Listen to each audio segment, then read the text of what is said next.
Alors, on fait un jour de Zohar sur Parashat Chayei Sarah. Donc, on est au début, en fait, on va pas faire le début Mamash, qui est une introduction plus générale sur l'importance de se réveiller et de faire attention à ce qu'on fait dans la mazé, parce que la vie passe vite et qu'il faut faire tchouva dans ce monde. C'est un moment de torerut. Pourquoi le Zohar parle là-dessus? Parce que de toute façon, toutes les introductions de chaque paracha, pratiquement, le Zohar donne une introduction qui est une torerut pour la Avodat Hashem, pour le Limud Torah, en particulier pour le Limud aussi la nuit, et la Tfila Bekavana, enfin tout le lien de Avodah. Il ne faut pas oublier que le Zohar, c'est un livre de Avodah aussi et avant tout, comme la Chassidut. D'ailleurs, c'est une parenthèse, c'est que le maître de Rabbi Shimon bar Yochai, c'était Achia Shiloni, le prophète, comme le Baal Shem Tov qui a aussi appris pendant 10 ans avec Achia Shiloni. Les deux, ils sont venus voir aussi bien Rashbi que Baal Shem Tov, donc il y a vraiment une correspondance très très profonde entre ces deux directions, qui est un lien de Avodat Hashem, de vouloir se rapprocher d'Hashem, Matal et Mala. Donc il y a toujours une introduction comme ça. Ici, c'est encore plus une introduction sur l'idée de la vie dans ce monde et la vie qui passe dans un autre monde, parce que ça va être sur Chayei Sarah, qui est l'idée justement à la fois de la vie dans ce monde, mais aussi, c'est quoi Chayei Sarah? En réalité, c'est l'enterrement de Sarah, c'est-à-dire ça va poser le problème du fait de quitter ce monde, si on peut le dire comme ça, c'est peut-être pas forcément le bon mot, et de ce qui se passe ensuite, c'est-à-dire le lien de Triatametim, qu'est-ce qui se passe pour un Neshama, qu'est-ce qui se passe pour le Gouf. Et le Zohar va développer sur plusieurs aspects cette idée-là dans les passages. On va en lire que le début parce qu'on n'aura pas le temps de tout lire. On comprend ici dans le Matot Mikdash, c'est la page 8 dans les éditions, les dernières éditions. Ce qui est dans le Dapus Yashan, ça se correspond à Daf Kuf Kaf Gimal Amud Aleph. Zohar. C'est pour ça que je commence par Zohar, parce que vous allez me dire pourquoi il y a marqué Zohar alors que c'est le Zohar. Parce qu'en fait, le Zohar, ce qu'on appelle Zohar, c'est le livre qu'on a devant nous, il comprend plusieurs recueils, plusieurs parties. Ça peut être Midrash Ane'ilam, ça peut être Tosefta, Matnitin, il y a plus Sitre Torah, il y a plusieurs livres Tikkuné Zohar qui sont réunis sous l'égide du Zohar. Mais quand on dit Stam Zohar, ça veut dire a priori le pirouche du Zohar sur les psukim de la paracha.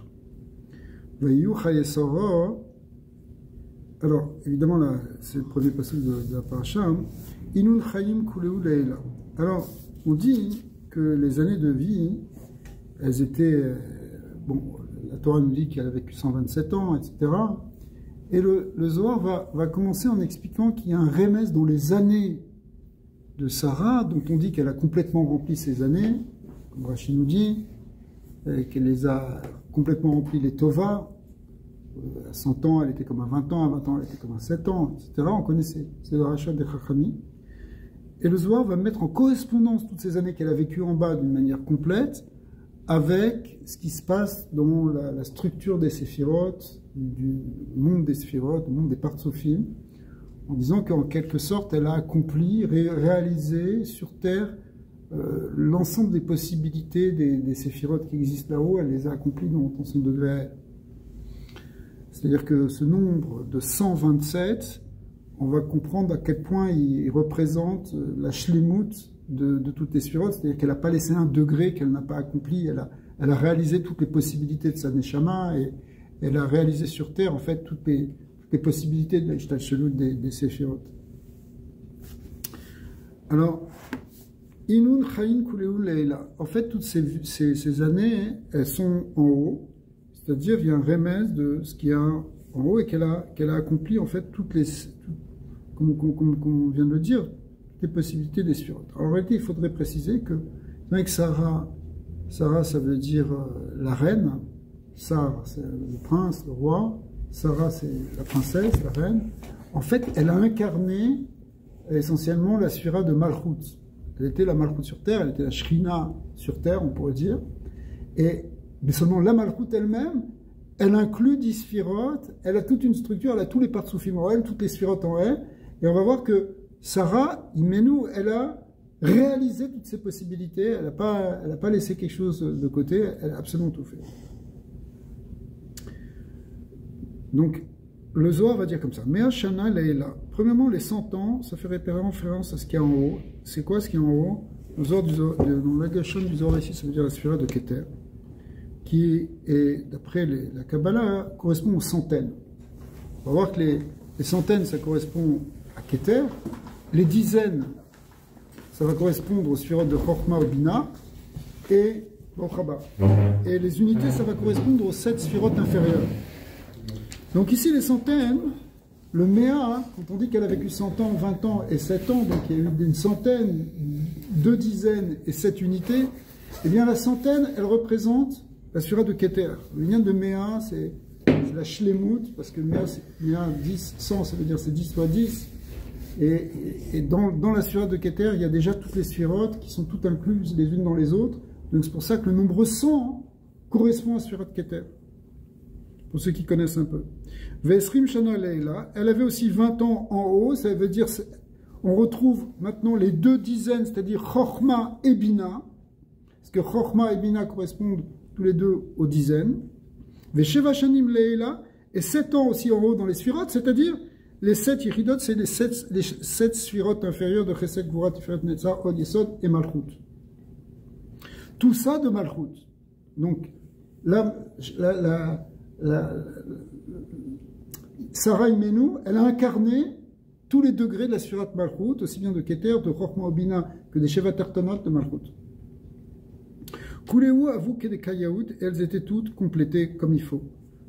Rabbi Shimon Tachazé. Raz Ademila, le secret de tout ça. Maïshana Bekuleu de Amar Shana. Pourquoi on a dit le mot Shana? À chaque fois, on a dit 100, Shana, Esrim, Shana, Sheva, Shanim. Okay, pourquoi on a dit comme ça? Et Beinun, Sheva, de Amar, Shanim. C'est-à-dire, au début, on a dit 100. Quand on a dit 100, c'était au singulier. La Torah, elle a dit Shana. Ensuite, Esrim, elle a dit Shana. Mais pour les Sheva Tartonot, pour les 7 sphirotes inférieures, les 7 années, elle a dit Shanim au pluriel. Pourquoi? Alors il va expliquer. Dirtiv, mais Ashana ve'esrim shana ve'uvatar sheva shanim. Et la kuleu chad, en réalité tout ça c'est le même secret. Ça représente le yichud de tous les partsoufim de Hatzilut. Mais Ashana klala de kula, quand on dit 100 ans c'est le klal de tout, ça correspond, on a dit tout à l'heure, à la sphère de Keter, maintenant le Rajbi, il rajoute, ça correspond à ce qu'on appelle le partsouf de Hariranpin, le grand visage de Dieu. C'est quoi Hariranpin? Ça correspond à la sphère Keter d'Afka. Et ça, c'est le nombre 100, parce que ça inclut tout en lui. Donc,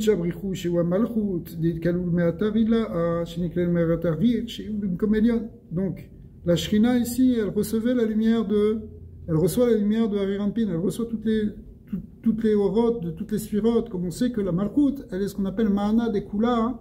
C'est la dernière sphira qui est le Keli qui reçoit toutes les orotes. Donc, elle reçoit en elle les sphirotes de Keter, les sphirotes de Hariranpin, c'est la même chose.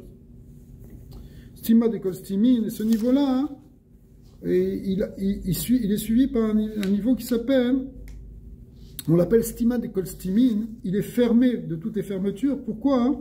Parce qu'il est, c'est marqué dans plusieurs endroits du Zohar, Hydrot, que pourquoi le Harir ou le Keter, il est Stima de Kolstimin, il est Stima be'ava ve'ima, et Stimin be'zun. C'est-à-dire que c'est un degré qui est caché dans un autre degré qui est encore caché. Autrement dit, le grand visage d'Hachem, le Hariranpin, c'est quelque chose qui est très très caché, qui se cache derrière beaucoup de Hanagot.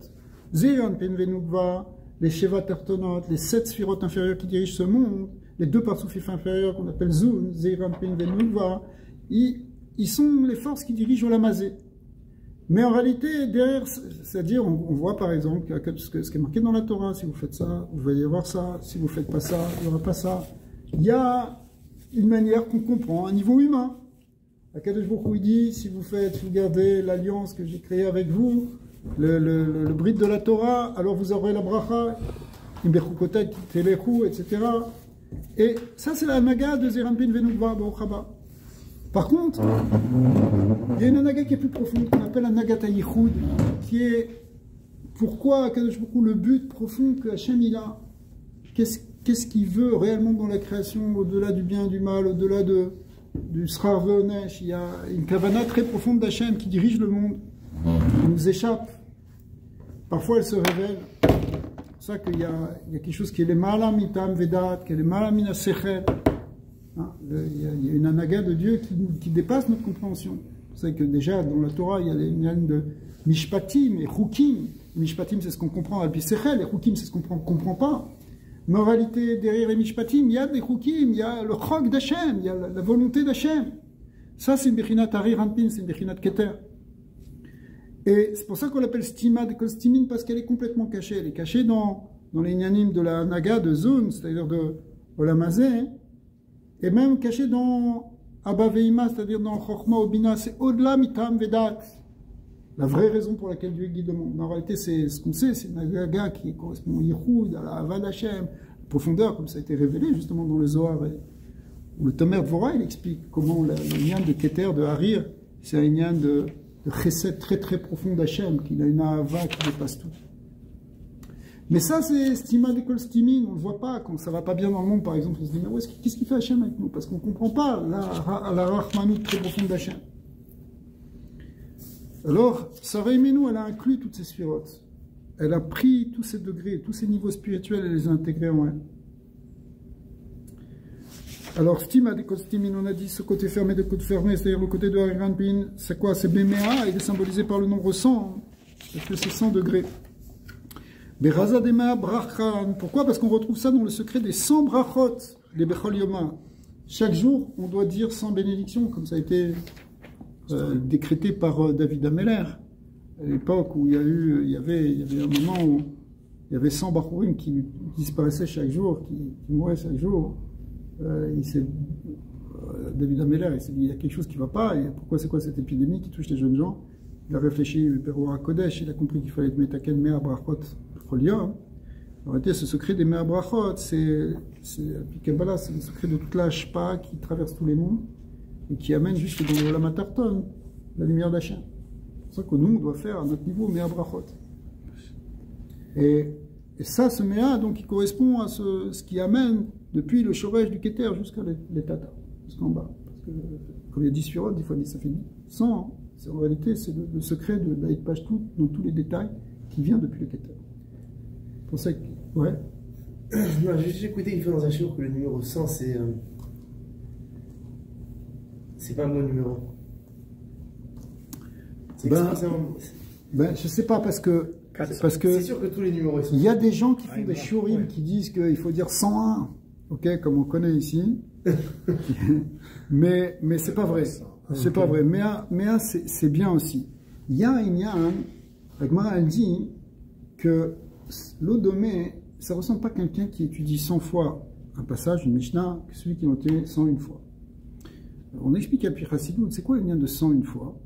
C'est que c'est au-delà du naturel.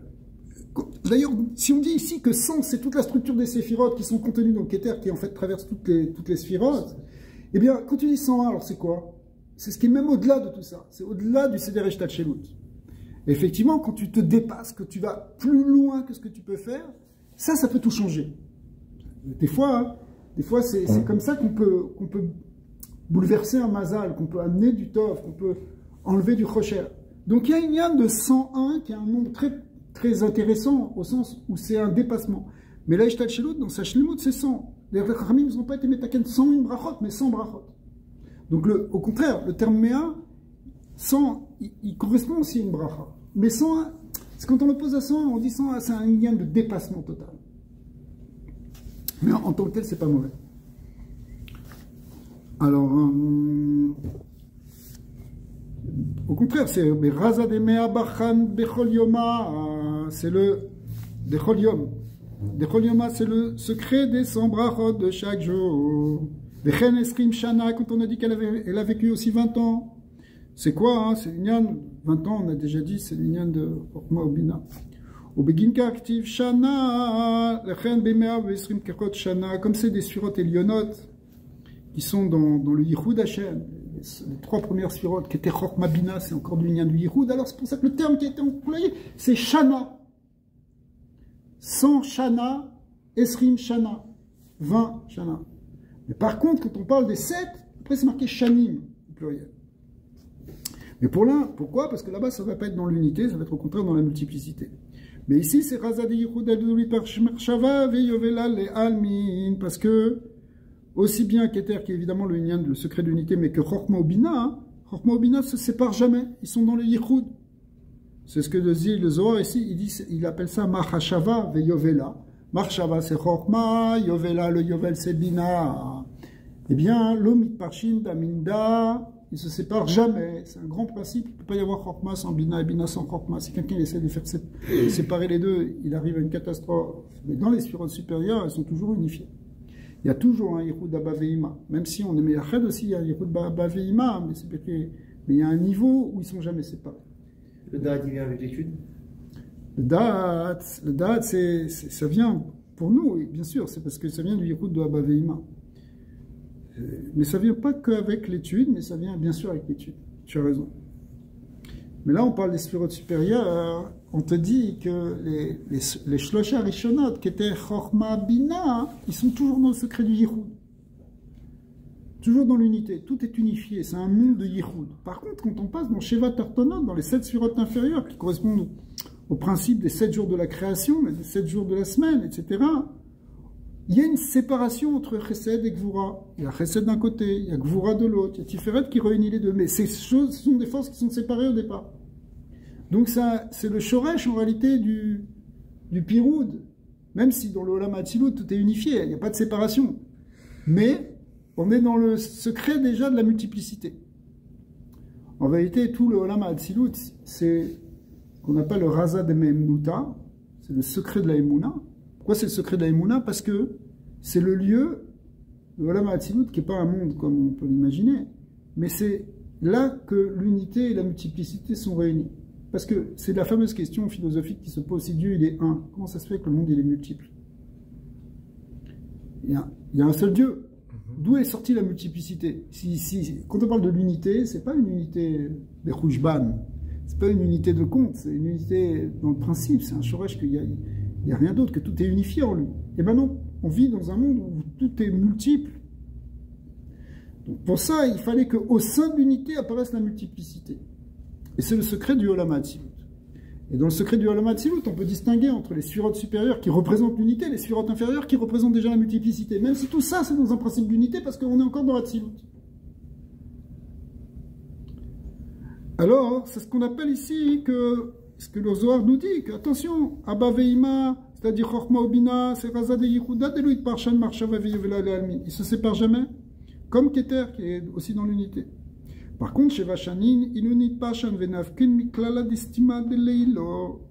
Par contre, les 7 années, au pluriel, elles sont marquées ici dans le Passou, parce que les 7 sphirotes, elles sont passées par. Les 7 sphirotes, elles sont déjà. Elles se distinguent entre droite et gauche. Et même si en réalité tout est unifié, comme vient de dire, dans Hatzilut, tout est unifié. Ouais. Aval mitparshin bedina verachame bekamasitrin magvetu, il y a une séparation entre le côté Chesed et le côté Gvura dans les 7 sphirotes inférieures. Alors que même si on dit que Chorma il est à droite et Bina il est à gauche, dans l'arbre des sphirotes, en réalité ils sont tous les deux dans le Yichud.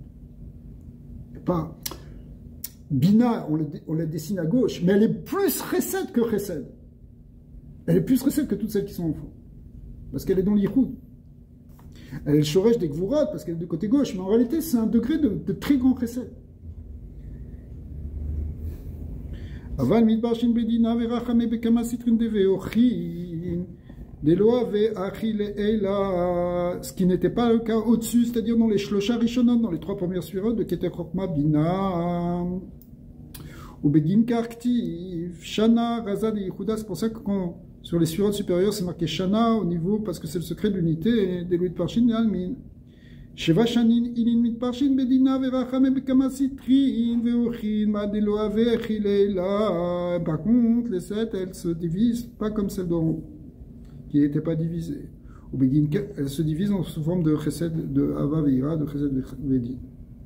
Ubeginka, Belin Sheva Shanim, Ktiv, Beu Shanim, Velo Shanas, pourquoi là c'est marqué au pluriel, Bekulo Ikron Chaim, mais dans tous les cas, toutes ces sphirot sont appelées Chaim, parce que les 10 sphirot, elles sont la source de vie, elles sont le Mekor HaChaim, Besod Neshmat Sphirot, parce que le Oren Sof, il est dedans, et le Oren Sof, c'est lui qui donne la Chayut aux sphirot, qui donne la Chayut à tous les Olamot. Donc c'est pour ça qu'elles sont appelées Chaim. Donc ici on dit Shne Chaye Sarah, ça fait référence à cette Chayut de Leila. Davu Mamash, Vatselomar Shel Demaasea Tovim Yamim Kulam Nimsaim Veyesh Lahem Etzut Begdusha. Donc en réalité, elle les a accomplis, elle les a réalisés. Elle a amené cette Chayut par ses Maasim Tovim, par son existence ici-bas, elle a amené cette vitalité divine autour d'elle et dans le monde. Vidit brou, vid kaimu leilo, shenivru viyesh lahem chavaya vekimum le marilo. Omar Rabbi Chia, on est à la page d'après, à Ukmu, ça a déjà été expliqué, Bea kadita kaditzrak bart litan vesheva shaninava. Au moment de la Kedat Yitzhak, quel âge il avait Yitzhak Avinu? 37 ans. Or, le Zohar va faire un petit compte. On vous demande pourquoi, mais après on va comprendre. Mais Kevan Kedat Yitzhak Meta Sarah, on sait qu'au moment de la Kedat Yitzhak, c'est là que Sarah est Nifteret. C'est-à-dire qu'en fait, ce passage de la Torah, c'est juste après la Kedat Yitzhak. D'accord? D'ailleurs, ça suit donc le machin. Kedat Yitzhak Meta Sarah dirti, va y avoir Avram lispot Sarah et Vilifkot. Il est venu à Avram pour faire un espède, une oraison funèbre sur Sarah, et pour la pleurer. Et elle aurait dit, c'est Chazal demande, d'où elle venait, d'où il est venu. Vayavo Yitzhak. Il n'était pas avec elle? Il était avec sa femme, non? Pourquoi il est venu pour lui faire? Alors, d'où il est venu? Parce qu'il n'était pas là quand elle est Nifteret. Où est-ce qu'il était? Il était sur Ramaroya, mais à Ramaroya, Miléakad, les Yitzhak, il venait de faire Akedat Yitzhak. C'était à qui pour Honorak Daniel? C'était à Rosh Hashanah, je pense, non? Parce qu'ils disent qu'on fait la. Non, je vous dis, je vous suis. Parce que j'avais lu que je pense une fois qu'on fait la Akedat, la Mincha, de Yom Kippour, parce que c'était Yom Kippour. Quand ils l'ont ligoté, peut-être quand il a ligoté, ou je sais pas quoi. Ça, c'était avant la Akedah, ça. D'accord. Quand il est venu voir pour le respect de Sarah. Voilà. Non, c'est après. Non, Rami? Le Gemara discute sur quand est-ce qu'il est Niftar Yitzhak, mais les Chorins, pour tout l'union du chauffard qui est le Haïl Shel Yitzhak, c'est un remès de Rosh Hashanah. Mais là, c'est après, dans les faits. C'est-à-dire que c'était pas ensemble. Bah, c'est la ligne Tiret, mais lui, lui après il est rentré. C'est ça. Le temps après qu'il fasse Veinun, Tlitan, Vesheva, Shanin. En tout cas, pour l'instant, il ne rentre pas dans les jours exacts, les dates exactes, mais Veinun, Tlata, Vesheva, Shanin, Miyomadi, Tialilu, Yitzhak, Ad Sha'ata, Deitaka.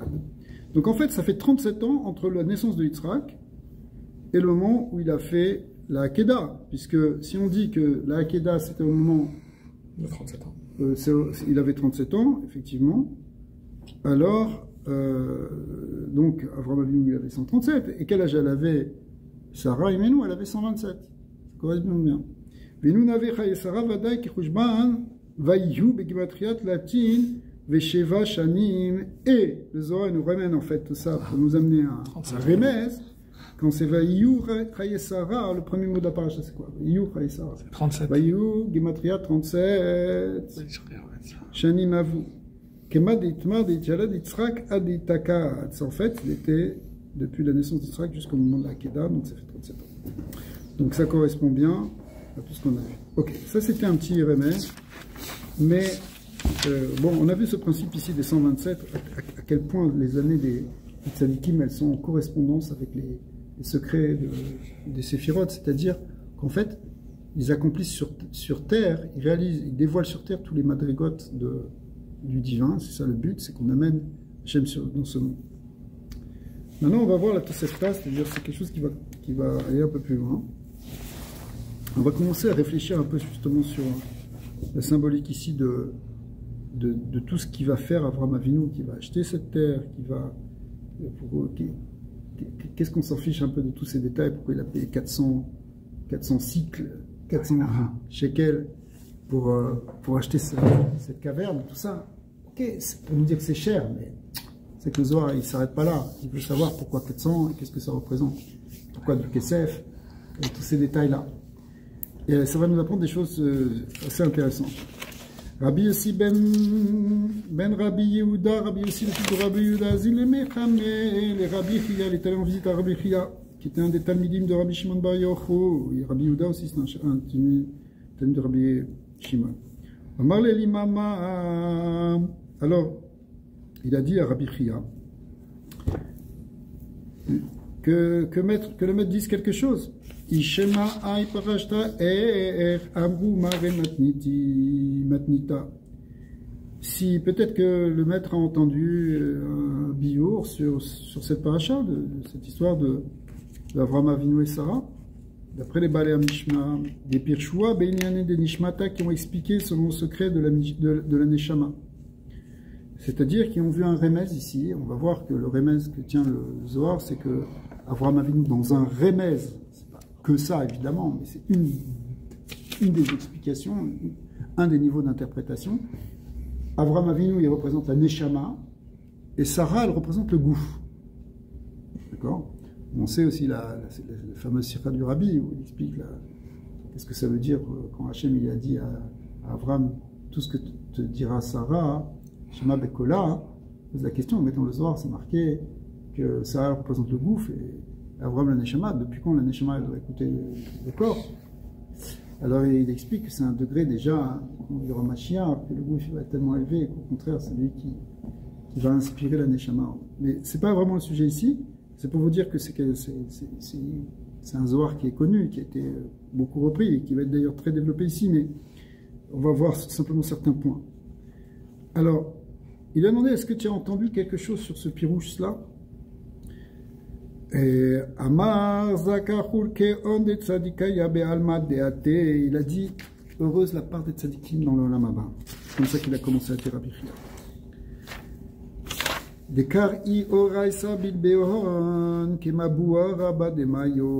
Pourquoi? Parce que la Torah, elle est dans leur cœur comme une source, une grande source d'eau.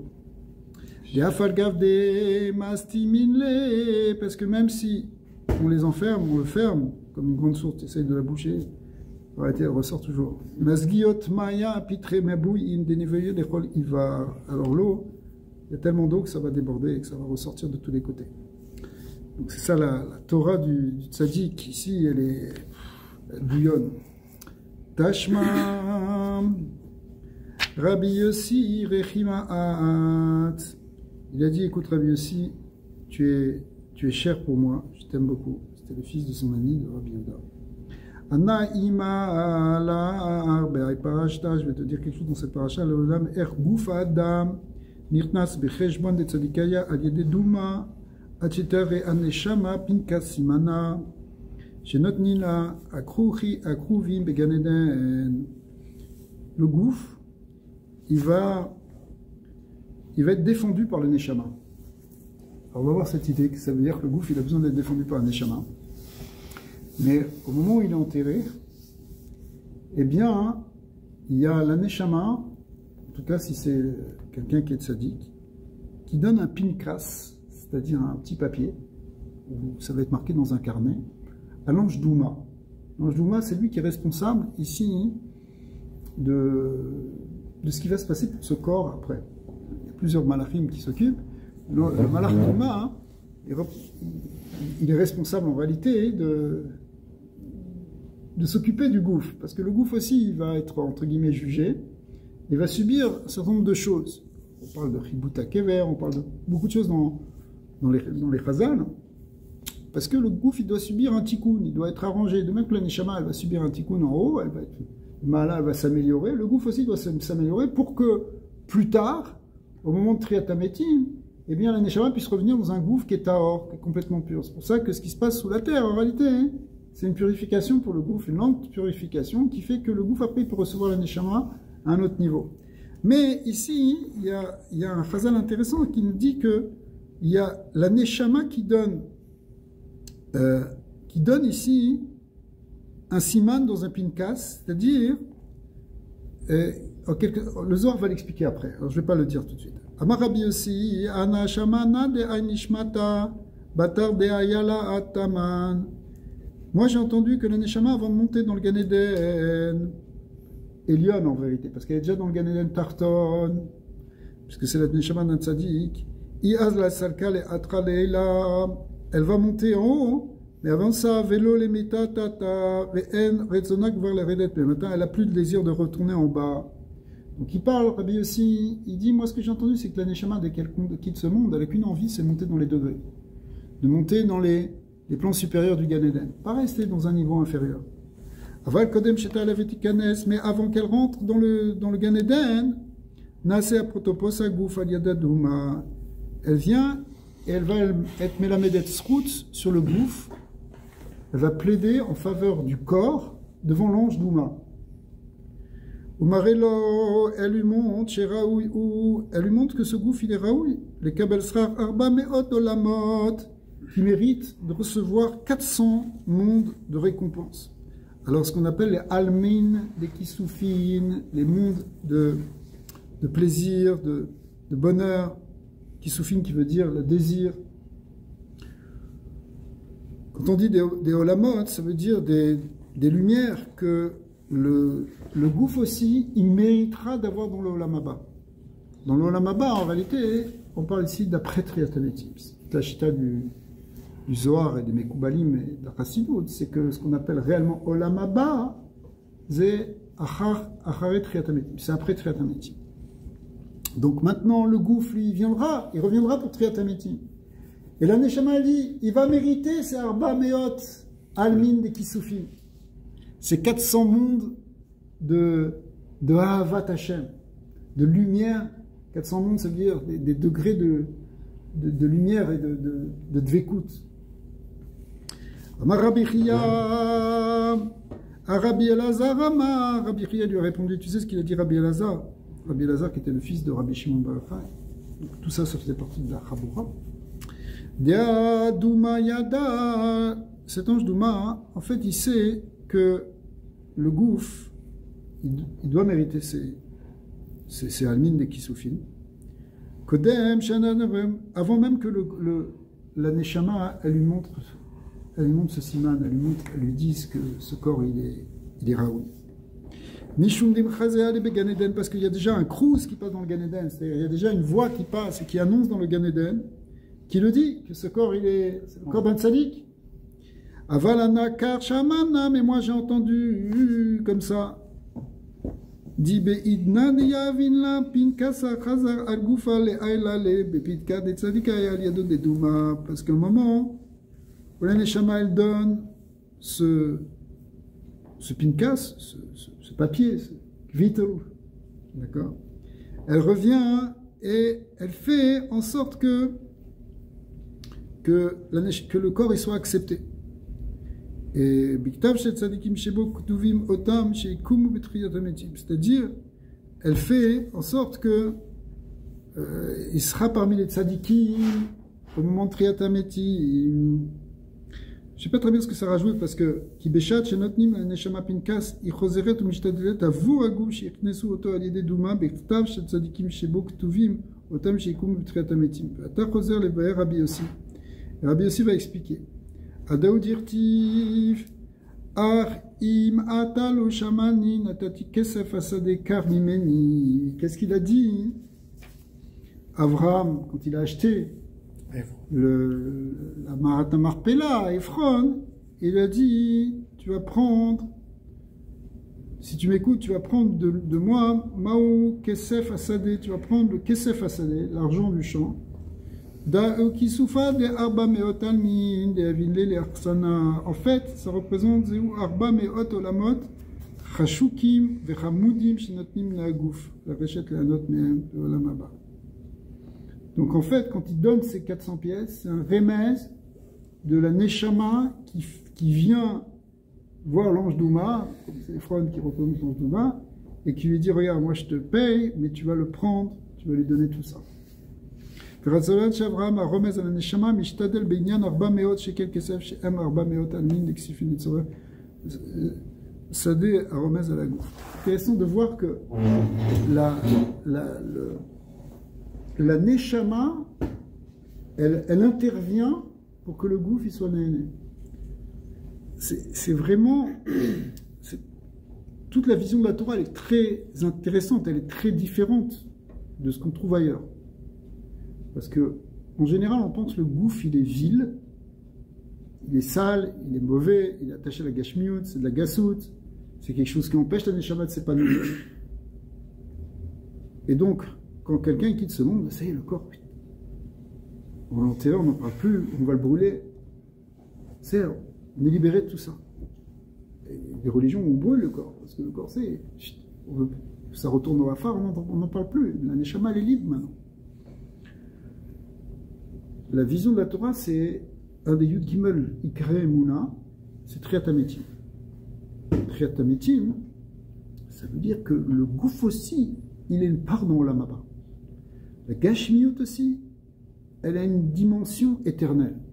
Pas simplement la Rouhaniut. Non, on pense intuitivement qu'il n'y a que le Rouhani qui est éternel. Mais le Gashmiut, ça passe, puisque tout finalement finit par disparaître, par pourrir, par se détruire. Eh bien non.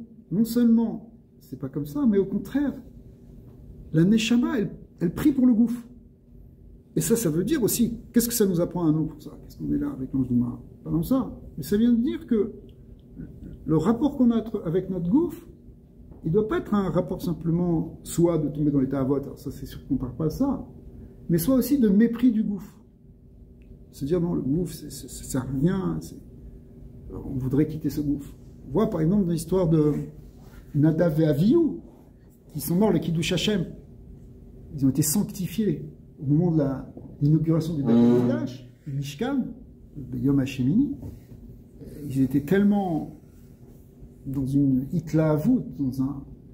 Exaltation. Mais que leur neshama les a quittés. Mais en fait, leur neshama les a quittés parce qu'ils ne voulaient pas d'attachement au corps. C'est pour ça qu'ils n'étaient pas mariés. C'est pour ça qu'ils étaient enivrés, parce qu'ils cherchaient à se détacher de la conscience du corps. Et c'est pas ça qu'on cherche. Même s'il y a des moments de ratso, des moments où on s'élève, où, au contraire, je sais pas, tu remets la tefila, tu veux connecter. Mais en réalité, tout ça, c'est pour après mieux rentrer dans le corps. Au contraire, pour que le gouffre ne soit pas un obstacle, mais qu'il soit un allié de la neshama. On voit que la neshama, ici, elle va intervenir à ce moment-là pour le gouffre. Ça rejoint ce que dit le Baal Shem Tov quand il dit que tiré chamor sonecha rovetz. Si tu vois l'âne de ton ennemi qui poids sous sa charge. Azov ta azovimo, c'est une mitzvah de la Torah, le chesed, Parashat Mishpatim, que tu dois aider notre prochain à redresser son âne. Mais c'est marqué chamor sonecha, même c'est l'âne de ton ennemi. Pourquoi l'âne de ton ennemi? Parce que, alors on comprend à Pipchat que ça veut dire, même si tu as un petit différent avec eux, au contraire, fais un acte de recette, tu vas rétablir le recette. Ou ton ennemi, parce qu'il ne fait pas bien les mitzvot, au contraire, tu vas lui donner envie de faire des mitzvot. Tu vas voir, tu ne le juges pas, au contraire, dans la hava, tu es là pour l'aider, tu n'es pas là pour le juger. Okay, ça, c'est des choses qui sont très importantes. Tu vois quelqu'un, il est anti-Torah à la limite, et puis tu vois qu'il, je sais pas, il est en panne sur l'autoroute, tu l'aides à changer sa roue, c'est une très grande mitzvah. C'est une mitzvah d'abord de l'avoir aidé, et puis c'est une mitzvah parce que wow, tu vas casser tout cet obstacle-là du Yetzara qui empêche de connecter avec, en fin de compte, quelqu'un qui est pas ton ennemi, mais qui est... Parce que tu n'as pas le droit de le détester en tant que tel, tu peux pas être content de ce qu'il fait, mais... Donc, effectivement, alors le Baal Shem Tov, il a étendu ça avec quelque chose de très fort, et il dit, c'est même ton Yetzara. C'est-à-dire, en fait, ton corps, là-bas, il comprend comme ça, c'est-à-dire que tu vas être un peu... Tu vas pas casser ton corps. Ouais. C'est comme ça veut dire, en fait, il casse le corps pour aller aider son... Ouais. C'est-à-dire, merci. Tu vas pas vraiment le casser. C'est-à-dire, par exemple... Tu contrôles, c'est-à-dire, même si tu veux pas, tu vas te dire à ton corps d'aller l'aider, parce que tu sais que c'est la bonne chose à faire. Ouais. Mais maintenant, dans cette compréhension qu'a donné le Baal Shem Tov, c'est que ta neshama, elle doit aider ton corps. Par exemple,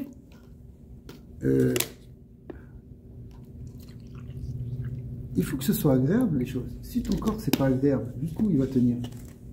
Je sais bien, tu viens le soir pour étudier, il faut que le truc soit propre, soit agréable, tu pourrais te dire, qu'est-ce qu'on s'en fout? Je sais pas, tu vas, la tefila, pour toi c'est très dur, tu n'arrives pas à te réveiller, prends un café, donne quelque chose, aide ton corps, soutiens-le. Il ne faut pas qu'il soit, pas que tu sois dur, cruel avec lui. Parce qu'il est là pour t'aider. C'est ton chamor, là. Ton chamor, c'est ton chomer. Tu vas le frapper, ton âne, parce qu'il s'écroule. C'est la charge, elle est difficile. C'est difficile, 613 mitzvot. C'est une charge. Alors il faut que le gouffre, il kiffe un peu.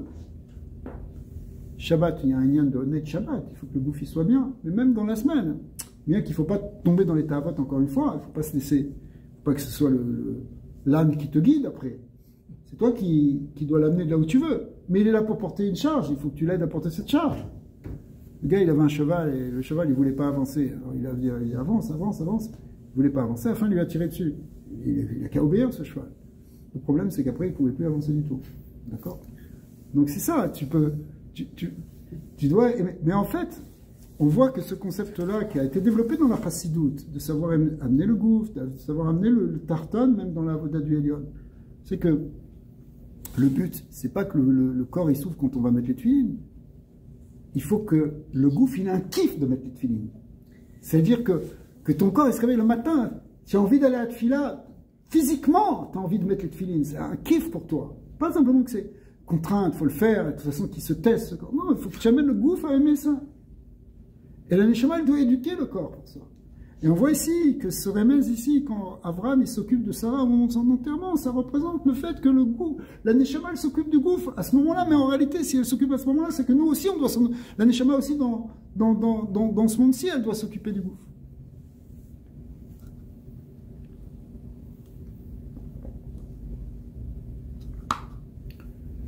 Rabbi Yosef, on dit un petit peu où?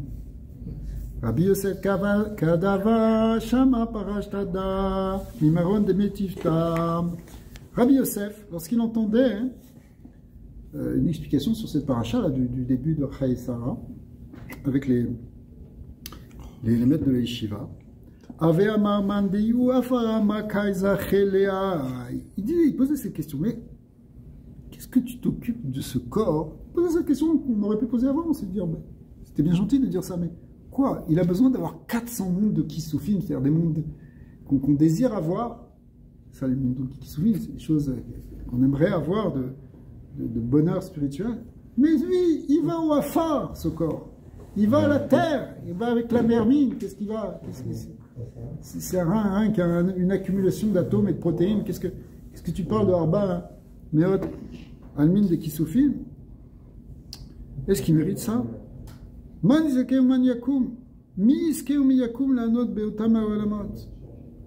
Qui peut atteindre ça? Quel est le corps qui mériterait ça? Il demandait Rabbi Yosef.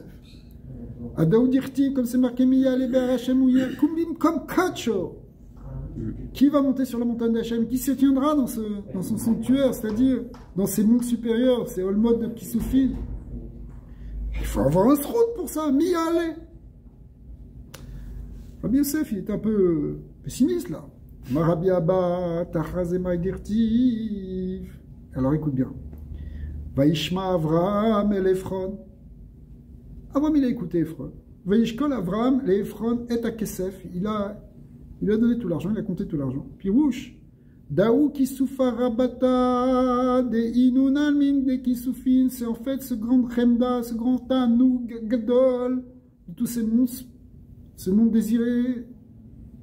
Arba Meot Shekel Kesef. Qu'est-ce que ça veut dire? Arba Meot Shekel Kesef. 400 pièces 400 cycles d'argent. Arba Meot Olamot. Ve'anaot Ve'kisoufim. En fait, c'est 400 mondes de plaisir et de désir. Umashikatouv Over la Socher. Over la Socher qui veut dire l'argent qui est utilisé pour le commerce. Eh bien, Piroucho Rabbi Nachman Amar. Sheavor kol share shamaim virushalayim shel ma'ala ve'en moche beyada, qu'il va pouvoir traverser toutes les portes du ciel et de la Jérusalem d'en haut, et rien ne s'opposera à lui. Ça veut dire que, over la socher, ça veut dire qu'il a payé ça. La neshama, elle fait quelque chose pour le gouffre. Et le gouffre, il va tout traverser. Il y a du chemin à faire pour arriver au Olam Haba. Il va tout arriver. Akadosh Baruch Hu, il a créé le monde avec le Rouhani et le Gashmi. Mais le Rouhani comme le Gashmi, ils doivent être là pour l'éternité, pour le Olam Haba. Pourquoi il aurait créé quelque chose qui finalement va disparaître?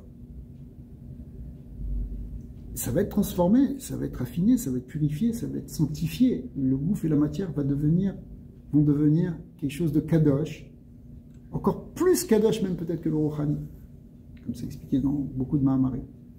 Parce que le shoresh de la Gashmiut, dans les surotes, il vient d'un niveau plus élevé. Ce qu'on appelle Shem Sag, Ben de Sag. C'est des Shemot très très élevés. Alors que le Rouhani, il vient d'un degré un petit peu plus bas. Shema. Après cela, c'est marqué, eh bien, Avraham, il a enterré et Sarah, Ishto, c'est-à-dire la Neshama, elle a enterré le corps. Ça veut dire quoi? Aïnou, qui livrait Rabbi Chia, chez Neshama, Doeget, Shagouf, Yirchie. C'est que la Neshama, elle a un souci que le corps, il vienne pour la résurrection. Venimna, Imsharat, Tzidike, Bechamurta. Mi pitka de memana aliado de douma, et que il puisse être réuni ce gouffre, eh bien, au bon endroit évidemment, grâce à ce papier qui est dans la main de Douma. Amarabi Yitzrok, Achi Gimirina, Kol Inun Diktivin Biyado de Douma, Momanin Aliado.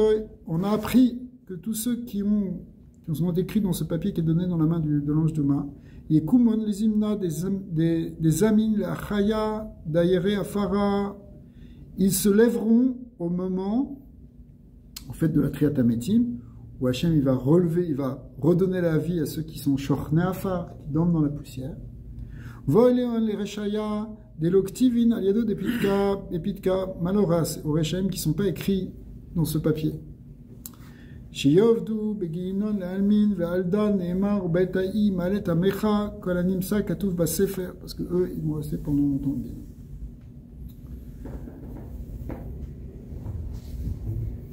On peut continuer à étudier si vous voulez, tant qu'il n'y a pas minyan. Rabbi Yossi patar ve'amar, Rabbi Yossi, il a dit quelque chose. Maintenant vous allez tomber par terre, parce que d'abord le Zohar, il va ramener quelque chose qui est aussi ramené dans la Gemara, qui est quand même, peut-être tout le monde ne connaît pas forcément cette Gemara, et après, il va expliquer d'un niveau encore plus profond. Mais déjà, ce qui est marqué dans la Gemara, c'est très étonnant. Il y a un pasouk, on connaît ce pasouk, on dit d'ailleurs tous les Shabbats, Mizmor Shiru Lachem Shir Chadash, Kiniflaot Asa, Oshialo Yemina Uzroa Kocho,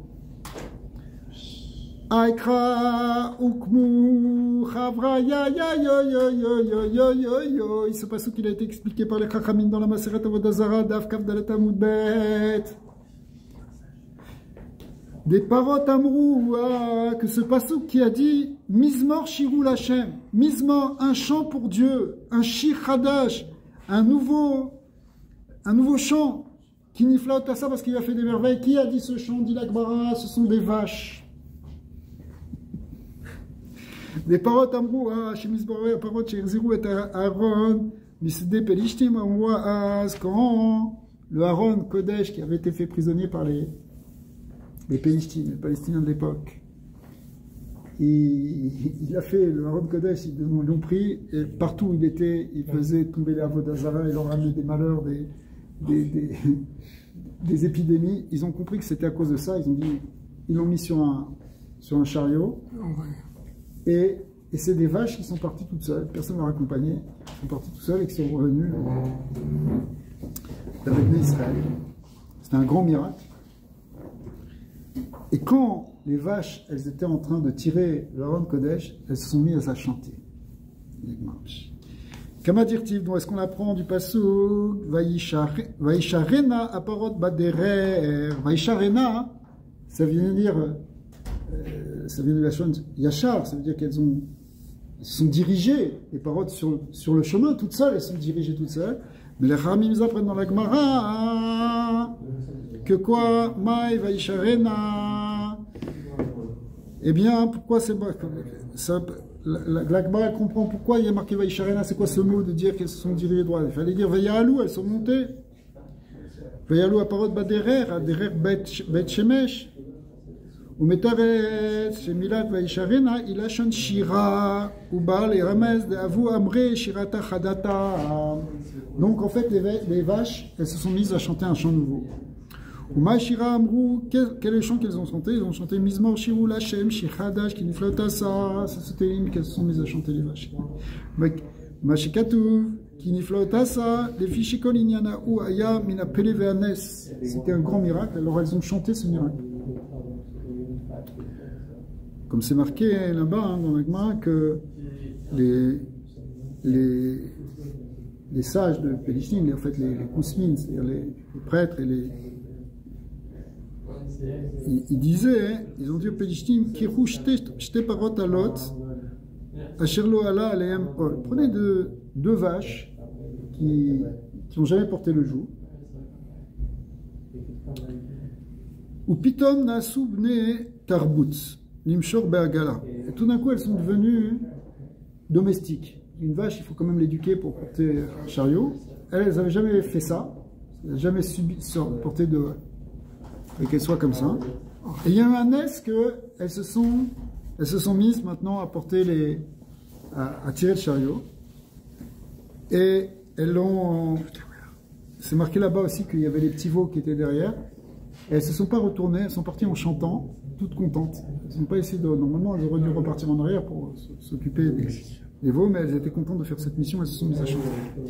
Alors, Acha Yesli, Acha Itlistakela, là il faut réfléchir. Qu'est-ce que ça vient nous dire qu'elles ont chanté ces vaches? J'ai déjà vu des vaches qui chantent. Des kolma, des barakut, shabrichou, be'alma, kuleu, amre, tushbechin, des shirata, kame. Ben oui, on le sait, toutes les créatures du monde, elles font une chance. Comment ça s'appelle? Ça s'appelle Perek Shira. Chacun dans son langage. Et même les végétaux, on dit, parce que le fait qu'ils bougent, ça crée un chant. Et donc, tout le monde a un chant. C'est pas simplement le chant de ce qui sort de sa bouche. En réalité, on pourrait dire que chaque créature est un chant à la gloire. Son existence est un chant à la gloire de Dieu. Donc, qu'est-ce qu'il y avait de Chadash ici avec ces vaches? Et si tu voulais dire que c'est par elles-mêmes qu'elles ont chanté ce chant, c'est-à-dire que c'est un chant comme toutes les autres créatures. Non, c'est un grand secret. Aval, c'est vrai, mais derrière ça, il y a un grand secret. Aval ane arona ave agabayu vekevan de arona ishtakil alayu veshavya leila inun shiru shirata. En réalité, c'est parce qu'elle portait le haron. Et le haron Kodesh, il avait cette force-là de doucha qu'il a inspiré ses vaches en quelque sorte. C'est grâce au haron Kodesh que les vaches, il y a eu ce miracle que les vaches se sont mises à chanter. Ils sont chantés ce Téini. Et dès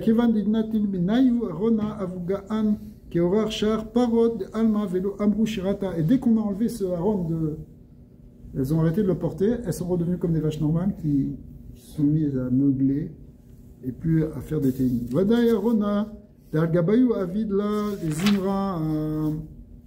Alors, c'est quoi ce Shichadash en réalité? Pourquoi on nous raconte ça? Parce que le Zohar il va expliquer maintenant, c'est le Shichadash qui va être chanté au moment de Triatamétim. Au moment de Triatamétim, Mizmor Daokmoa veitmar vekuleu ktiv Mizmor le David Mizmor veacha le Amar David Klal la Mizmor des Ruach Kutsha Zamin Zamra les Zimna de Yukam Kutsha Brichou les Israël Meaforo Ugdin Shirul Hashem Shichodash Kedimi Uchadash Dea Shirata Ke'ela Itmar Miyomad Itmar Alma, c'est un chant qui va être nouveau, le chant qui représente la fin de la galoute et qui représente aussi la fin totale de toute la galoute, c'est-à-dire le moment de Triatamétim, parce qu'en réalité, le problème de la mort, c'est venu depuis Adam Arishon, au moment où il a consommé le fruit, alors il est sorti du Gan Eden, donc il a fait rentrer l'humanité dans la galoute. Et donc au moment où Israël va sortir du Hafara, qui est en même temps le moment de Triatamétim, à ce moment-là, on chantera ce chant, ce Shir Hadash.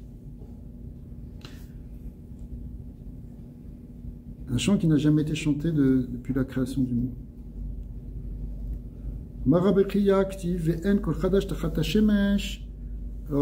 dit, mais attends, comment si tu peux parler d'un Shir Hadash alors qu'on a un principe que En Chadash Tachat Hashemesh, qu'il n'y a jamais rien de nouveau qui va arriver. C'est pas Hadash, forcément, tout est déjà prévu, tout est déjà là, ça existe déjà dans les plans supérieurs.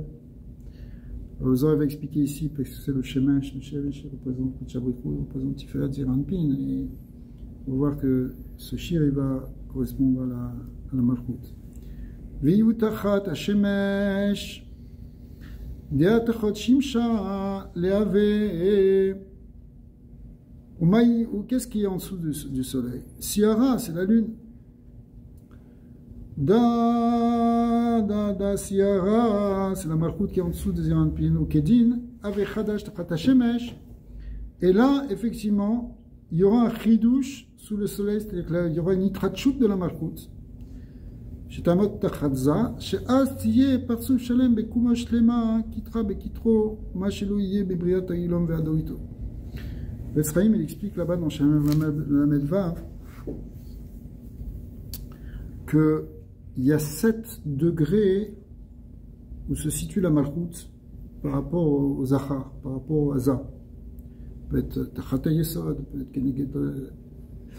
peut être Keneget Chagat, elle peut être Keneget Chabad, devant, derrière, c'est-à-dire dans le Achor, dans le Panim. Mais il y a un niveau où ça s'appelle Shtek Tarim Beketer Echad. Le fameux titrouk de la Levana qui était venu, qui a dit Yefshi, Shiye, Shte, Melachim Beketer Echad. On ne peut pas mettre 2 rois sous la même couronne. Pour ça qu'Hachem il a dit l'air, Temaet et Tatzmer. Il dit, il a envoyé en descente, la galoute, Shkina, elle peut descendre dans des degrés inférieurs.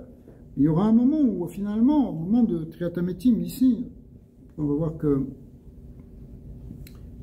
c'est pas que Triatametim, ça peut être au moment de Mashiach, c'est une marloquette.